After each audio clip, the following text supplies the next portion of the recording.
message to Tim or Gary, whoever shows up first. I'll be back late afternoon to tie flies.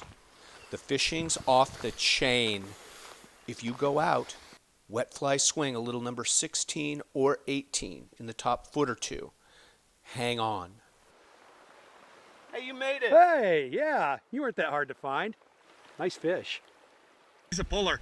Whoa, Nelly. So my brother Timmy made it out, as always. He's a fighter. A little late, but in time to fish. The hang of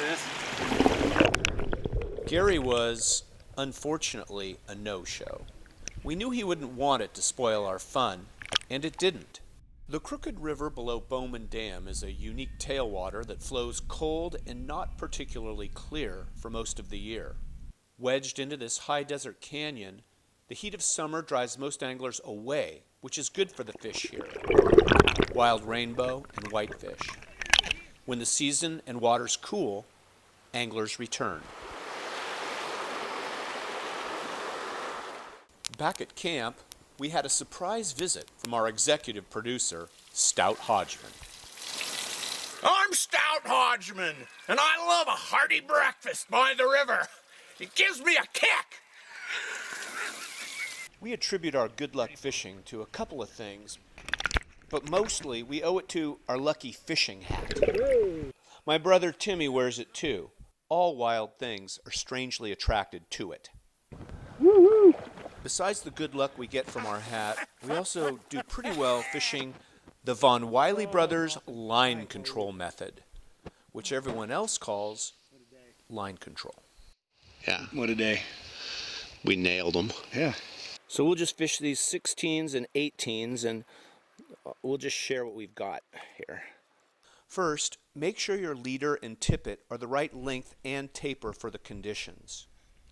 Here, we're fishing 9 feet total to 6-pound or 4X tippet on the point fly.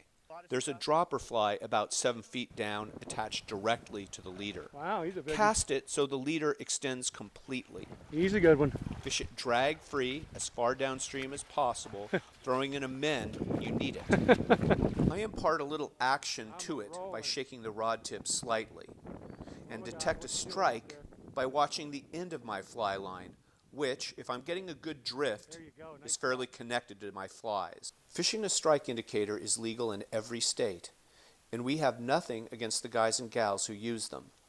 But just because shops sell them and guides instruct their clients to fish with them doesn't mean they're good.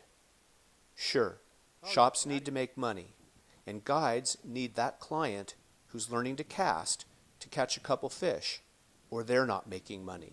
But the Von Wiley brothers don't use strike indicators, and here's why. That's a bruiser. Focusing one's attention on an orange plastic ball moves away from what we're trying to do in the first place, which is to determine where and at what depth the fish is swimming, then hit it on its snout with your fly. Anticipating that strike, then raising your rod to find a beautiful wild trout attached to it is one of this sport's sublime rewards, and worth celebrating.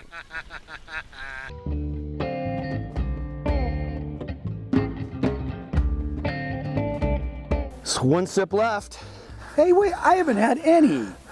Well, you have to be a member. It's Canadian Club, eh? Ah, club. Canadian. You know, my wife's great uncle, his first wife was from Manitoba. You're in! Nice!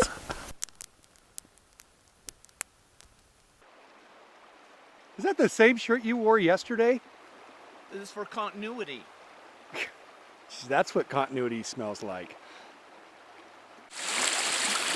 Later that morning, we met up again with our executive producer and Western fly fishing legend, Stout Hodgman. I'm Stout Hodgman, and I love to catch trout like this. Here's the kick. I'm Stout Hodgman. No, I'm Stout Hodgman. I'm Stout Hodgman. I'm Stout Hodgman. For Pete's sake, you're scaring the trout. You know, Timmy, I think we took this thing about as far as we can go with it. Yeah, it was good though. We showed him a few tricks. Yeah, some good-looking wild rainbow trout, too.